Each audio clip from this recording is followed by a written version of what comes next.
Howdy, howdy, and welcome to another Workshop Wednesday. In fact, it is the very first Wednesday of the year. We're broadcasting this on January the 1st, 2020.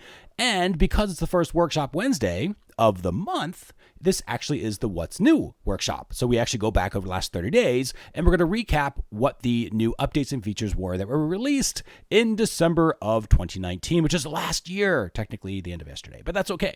So we've got a few things to talk about. So it was a little quiet over the holidays, but there were some very, very important updates that we'll bring to you in just a moment. First, if you are new to Workshop Wednesday, welcome. My name is Chris Mercer. I actually do go by Mercer, and I'm the co-founder here at measurementmarketing.io, where you can see our content is featured on such platforms as Digital Marketer, CXL Institute, Social Media Examiner, and of course, all of the different trainings and courses that we have at measurementmarketing.io itself. Our main job is to help people just like you figure out what their numbers are and what to do with those numbers. And of course, as part of that, we use the measurement marketing framework. Now, really, that's 5 key things. And we cover this each workshop just to help the context of today's training, just to fit it in, give us some context. So planning, building, reporting, forecasting, and optimizing. Planning is all about what questions are important to ask, what information you need to actually get those answers, what actions will those answers allow you to take? Then there's the build out, actually doing all the work. Now, of course, today we're going to talk about a few of those things that might, some of the updates that might affect some of your build out, and the reporting. We're using tools like Google Data Studio. Now, if you've watched Workshop Wednesday, been a part of us for the last, 2 years, just about every month, there's a really cool update with Data Studio. And December, there was actually 2 cool updates, very cool updates for Data Studio. So your reporting is actually going to get a little bit better, a little bit easier. And then, of course, once you have your basic reports, you start to forecast out your near future results, and then you measure against your forecast, and that's what will tell you what's working and what's not. And that's how you know where to optimize. That's how this whole thing sort of fits together. Now, with all of these trainings, especially in these workshops, it can get a little overwhelming with so much stuff. So just go with one thing, one new concept, one new thing to practice. Don't try to hang on to everything that we talk about today. Just take something, practice it, then you come back and rewatch this. It's one of the reasons we make this public, so you can come back and see it again and again and again and pick up a new skill. All right, let's go ahead and get started, shall we? What's new? Updates and features released in December 2019. Now we're just going to dive right in like we often do. The very first thing we're going to pull up is Data Studio, because Data Studio is the one that everybody loves. Hopefully you're using Data Studio. It is an incredible tool. And once again, I wish I could give the Data Studio team high fives. If you were watching this, high fives all around. You guys are rocking it out. So let's talk about the 2 major changes. Now, these are big. You should be aware of these because they are both incredibly useful. The first is there's been an improvement to conditional formatting. Now, here we've got this little dummy report set up. This is conditional formatting. So we set this up before. I'm going to show you that. So when you go to edit, we'll click on the table. We're going to click on the style and then the rule that was set up. This is how it used to be. Just what do you want to happen? What do you want it to look like when this thing happens? That was it. Well, now if you go to edit or just add another rule, either way you'll see, but I'm going to edit this one so you can see the difference. Here is the big difference. There is now an and here. There is now an or here. This is different. So and this is the change. This is big because instead of just saying, hey, if it's greater than this and less than that or whatever, now you can say if it's greater than this or it's less than that, right? Or it's this, and this happens, then do this thing. So if the amount is between here and here, and it's at least, and it's this product, then do this. So there's some really, really cool level of detail that you can get into conditional formatting, and we are absolutely taking advantage of this for our own reports. Specific to conversion rates, so that we can sort of say, hey, this is in the yellow area, this is in the red area, this is in the green area, and being able to very, very quickly see what's working and what's not in our own customer journeys and our own funnels that we are measuring. So conditional formatting, the fact that now you can do and or, it's a whole new level. So if you have not yet used conditional formatting, I think you for sure should be using it. Like there's so many reasons to use conditional formatting. Now that it can do and or, there's that many more reasons to really take a look at this and say, okay, what can we use from a visual perspective that will change the look of the information on the screen so that it obviously pops the eye, it gives it some hierarchy, it makes it simpler for your stakeholders to use, it makes it simpler for you to see what's going on very visually without having to dive into a table and understand stuff. So super cool that they've done that. So thank you again for that, Data Studio team. Conditional formatting now with and or. That was a big change. Also, equally as big, and if you're an agency and you've been doing reports for clients, you are going to love this change.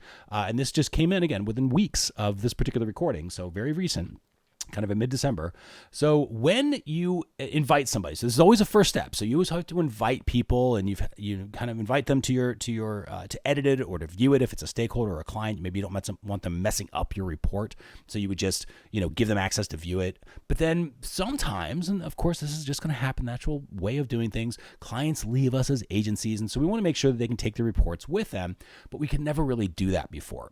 Now that was, I believe, because of how Data Studio was kind of born. It was built onto the initial Google Drive platform, which worked great. But if you've used Google Drive, especially if you're a G Suite user, which we are, and so we had this problem as an agency, and I know a lot of you do as well, being a paid agency, when you have this paid Google account, for some reason, they sort of lock that Google Drive down to where you can change owners between your company, but you cannot change owners to another Gmail, completely separate Gmail account. And that's just a thing with Google Drive for some reason.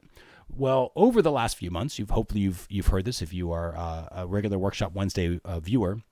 You have seen over the updates of Data Studio, they've been slowly sort of migrating off people from the Google Drive. And they've been rebuilding this on a whole separate thing that very much looks like Google Drive, but is not Google Drive. So here's what I mean by that. So you go to invite people, and this is done now. So this kind of looks kind of Google Drive-ish, but it's not. It's a thing that looks like it, but it's not it.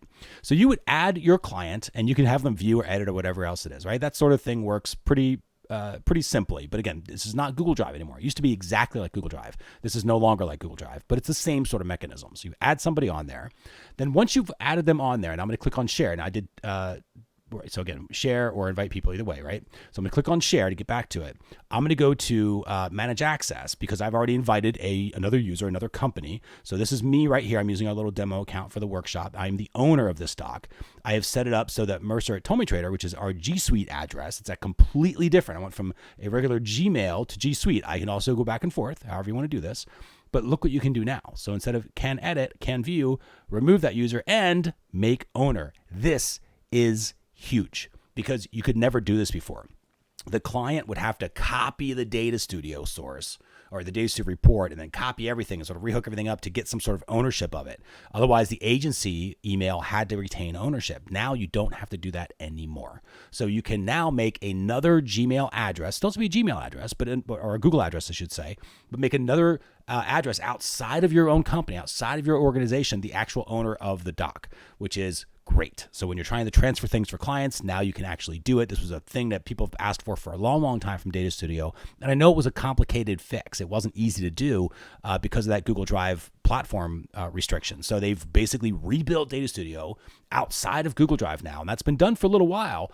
And people were kind of, why are they doing that? It's so they can do things like this. So now they can expand the platform even further, make it even better from a user perspective to help us as agency owners to do what we need to do with the report. So this again was huge. So if you're an agency owner, know that this is here. It's a big deal and solves a very large problem that everyone's been able to, hasn't been able to tackle before. But now it's there. Just make them an owner, and now all of a sudden they're the owner, and that's it.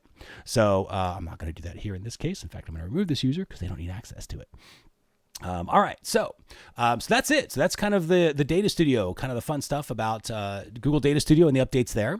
The second thing that was updated, there wasn't really any big changes with Tag Manager that we saw the last days, but over the past month, there have been changes with the App Plus Web properties. Now, this is something that we haven't really personally dove, I guess would be the way to say this, too far into because it's new. And this App Plus Web property, even though I think it's incredibly promising, it's a little restricted right now. There's not a whole lot you can do with it.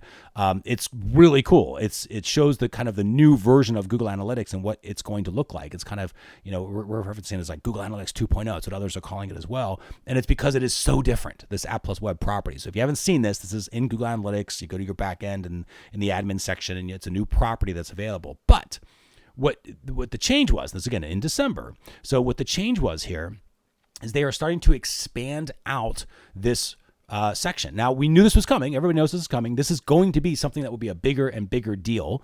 For those of you who have used Facebook Analytics, it's kind of like that. It kind of works the same way. You push events into it. It doesn't collect things on its own. You sort of push events into it.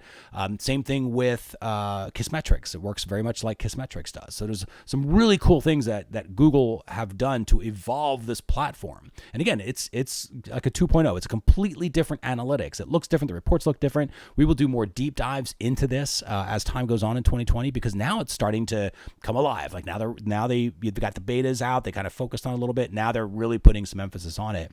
And you can see here they're doing cohort analysis now. That is new for this. So if you are using Web Plus app, you just know that that's back here, and you have user lifetime. Now I always take this into a grain of salt because this is always a representation of what's going on. It's not the actual dollars and cents because Google just records what it's told to. So it may or may not be accurate. But remember, we're not looking for accuracy. We're looking for usefulness. So it could be very, very useful for you to get some trends and patterns as to what's going on with your user lifetime as well. So you've got some other things coming through. This is also really interesting.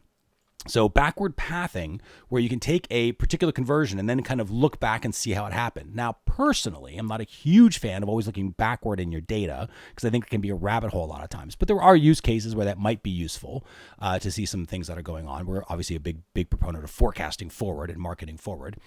Data retentions, now it's got 14 months across everything. So it used to be a little less than that. So now you've got a little bit longer data. You've got automated insights. Again, I'm not a huge fan. I think these are interesting, but not particularly useful in a lot of cases. With time, I think this gets better. If you have a ton of data, if you're an enterprise level business, this probably is more useful for you. Most small businesses probably don't have the data that where this is really giving us anything interesting. But the insights features are kind of again interesting. I don't know that they're going to be particularly useful, but with time we'll see. Right? AI can surprise us. It's in its infancy right now. You've got search where you can pull up the different details coming through searches. Is kind of like the regular Google Analytics that we all know and love. So you can kind of do that and see some different things popping through. And then they've got some other things coming up. So, there's a lot of and web streams. I forgot to mention web streams. Let's go back to the top here. Multiple web streams. So if you have a web app, like an iOS app and a Android app that maybe you're using Firebase for, that can come through into your website now. So multiple streams go into a property. So if you have these data streams that fit into properties, which is going to be under your account, right? Or sorry, under the, technically under your current account. So it's this new Web Plus app property, then a data stream within that property. So it's a little, but they're expanding out what's possible here, right? It's up to 50 different data streams in one property. So things like cross domain, cross device, like all that starts to become a little bit easier because everything's being under one bucket, right? So they're thinking ahead with this stuff. So again, we haven't done too much work on this particular one in 2020. We are absolutely going to be doing that because now it's becoming more useful. There's more things coming back here. Again, this is not, you're not going to stop using the old one and start using the new one. You'll probably end up, in fact, I guarantee you're going to end up doing the new one in parallel, and you'll do both of them because they are, it's consider this a completely different analytics package. It's just from Google Analytics, but it's completely different. So you run the old and this one at the same time. And then as this becomes more and more useful, this app plus web properties, which I believe it will, even if you're not using an app, I believe it will, be incredible for you. So it's going to open up some really cool opportunities as time goes on. So I wanted to make sure that you are aware that, if you've looked at this, but like, maybe one day this is, start really looking at this. This is where I think Facebook Analytics was a few years back. When Facebook Analytics first came out, it was kind of like, it's interesting. But then they started kicking out more and more reports and you get more and more insights from that platform forward. And it's the same thing here that Google is doing. So I think some really interesting insights that you can tie some things back to with App Plus Web. So with that, what was your one thing? I know for me, the biggest deal was definitely being able to transfer an ownership thing. Second biggest was conditional formatting, was the and and ors for Data Studio, because we were already doing conditional formatting and this just made it a little bit easier for us.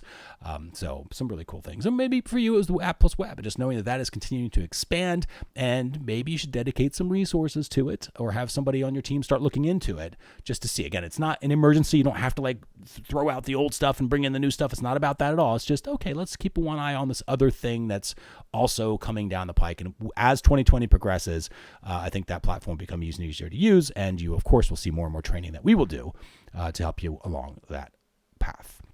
Speaking of, if you are looking for training on analytics, tag manager, data studio, traffic attribution, just about anything out there, we've got it for you. Measure.tips/courses. They are all bite-sized. They are not designed to make you an expert on the platform. They're not going to be 7 million videos when you buy a course. It is just very focused courses designed to help you get one particular result, benefit that you can actually start using the tool and get some usefulness from it. And then you get out of the course and you can actually get something. Then you go back in if you want to try something else. So very bite-sized, very easy to get through. Measure.tips/courses. We'll talk to you about those win courses. Then, of course, Measure.tips/start will take you to the Academy. So if you are a larger company, you've got a team, or you just want the additional support that comes with Academy. The Academy members, they get 4 different logins. So you have 4 different people that can use an Academy account. All of them have win courses, so you get every single win course that we produce, both now and in the future. And you also have Academy office hours. So what is that? That is actually every Wednesday, 3:30 p.m. Eastern. We have Academy office hours member Q&A. That is where you can actually jump on live with an instructor and talk things out, because sometimes that's very useful to do and a lot faster than using the Ask an Instructor support system that we have, which is also amazing. But sometimes it's, instead of chatting back and forth, you can actually share your screen and talk it through with somebody. And that's sometimes just a lot easier. Or just hang out and see what other people are talking about.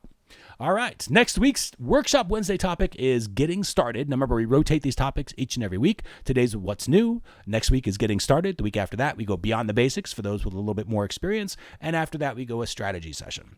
So that's how these topics work. The next one, of course, is for beginners. Those of you just getting started. We're going to talk about finding insights using the demographics and interest reports in Google Analytics. And with that, we will go ahead and start to bring it to a close again as went backwards here.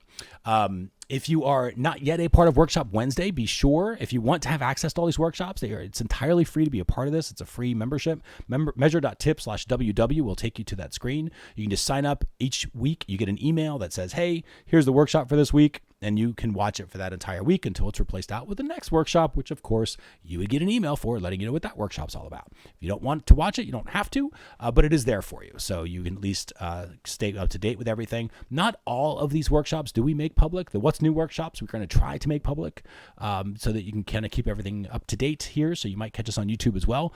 But otherwise, if you definitely want to guarantee you have access to all of them, measure.tip/WW, again, free to join currently. So take advantage of that while you can. All right. With that, we'll go ahead and bring it to a close. You just watched What's New? Updates and features released in December 2019. Thanks again for watching this workshop, and we will see you on the next one. Take care.